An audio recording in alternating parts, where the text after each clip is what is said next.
ኢየሩሳሌም ከመይ አላ ቤት አቦየ ከመይ አላ ኢየሩሳሌም ከመይ አላ ቤት አቦየ ከመይ አላ።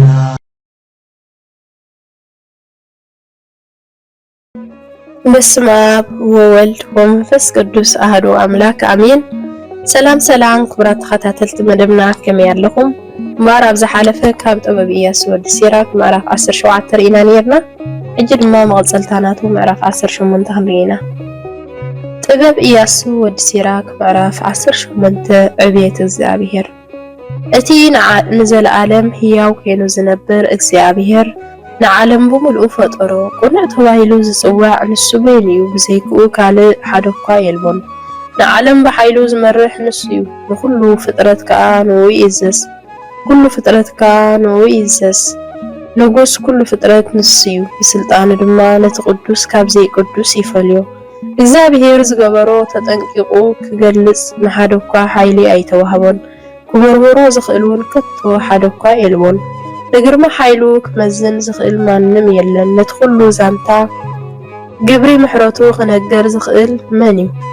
ከተጉድለሉ ወይ ክትውስኸሉ ኣይከኣልን እዩ። ነቲ ናይ እግዚአብሔር ኣደናቑ ነገር ክትእስሮ እውን ኣይከኣልን እዩ። ሰብ ዛንታ ወዲኤ ኣብ ዝበለሉ ገና ይጅምር ከም ዘሎ ይፈልጦ። ክትርኽ ከሎ ደው እንተበለ ከዓ ኣበይ ከም ዝበፅሐ ጠፍኦ። ሰብ ከምቲ እዩ። ሰብ እንታይ እዩ? እንታይ ረብሓ ከለዎ? ናይ ወዲ ሰብ ጽቡቕን ክፉኡን ኣብ ምንታይ እዩ ዘሎ? ሓደ ሰብ 100 ዓመት እንተደኣ ጸኒሑ ብዙሕ እዩ።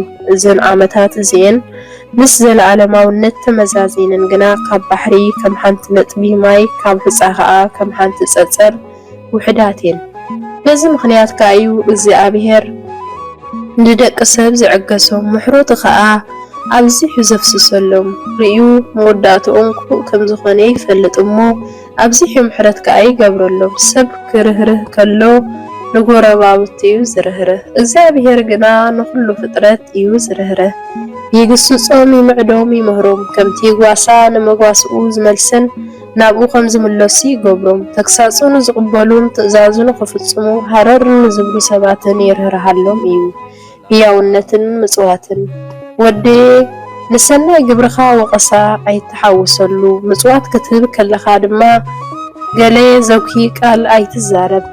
ዛዕዛዕታዱ ነቲ ዘቃጽል ዋዒ ፀሓይ ኣየዝሕሎን እዩ። ከምኡ ከዓ ካብ ህያብ ልዙብ ዘረባ ይበልጽ እወ ካብ ህያብ ልዙብ ዘረባ ይበልጽ። ህያብ ኮነ ልዙብ ዘረባ ከዓ ጸጋ ኣብ ዝበዝሓሉ ሰብን ዝርከባ። ዓሻ ሰብ ክብለጽ ስለ ዝደሊ ብህያውነት ኣይህብን እዩ። እንተሃበ ከዓ ብብቂ ስለ ዝህብ ኣይሕጎስን እዩ። ገዛእ ርእስኻ ምምርማር። ቅድሚ ምዝራብካ እንታይ ከም ትዛረብ ፍለጥ። ከይተሓምምካ ንህይወትካ ተኸናኸና። ኣብ ፍርዲ ቅድሚ ምቕራብካ ሕልናኻ መርምር። ብመዓልቲ ፍርድኻ ምሕረት ክትረክብ ኢኻ።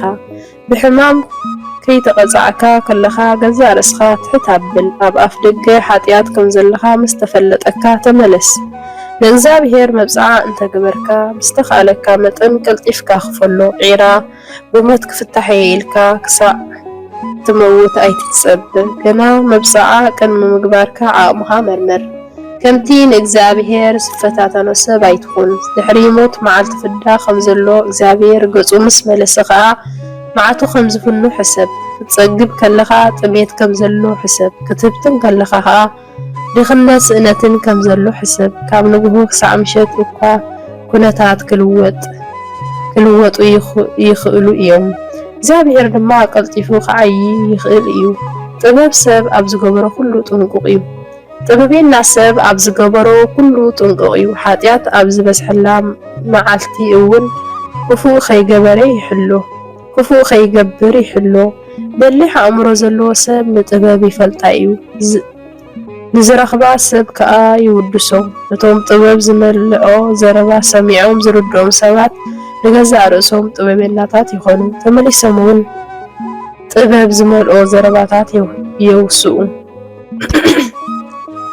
ገዛእ ርእስኻ ምክታእ። ንስምዒትካ ተቖጻጽሮ ደኣ እምበር ስጋኻ ብዝፈተዎ ነገር ኣይትመላለስ ንስጋው ስምዒትካ ከተርዊ ንገዛእ ርእስኻ እንተደኣ ፈኒኻ ገዲፍካዮ ንፍቶ ጸላእትኻ ክትከውን ኢኻ እቲ ክቡር ዋግኡ ከየድክየካስ ኣዝዩ ሕልቆ ናብራ ክትነብር ኣይትብለ ኣብ ሕሹኽነኻ ሳንቲም ዘይብልካ ክንስኻ بجنزب لقاح أبي مسح كجبريل كا نجزء رزقها لما نهاية تكبر أمين سلالة زي بير أملاخنا سخبرة مسلمين.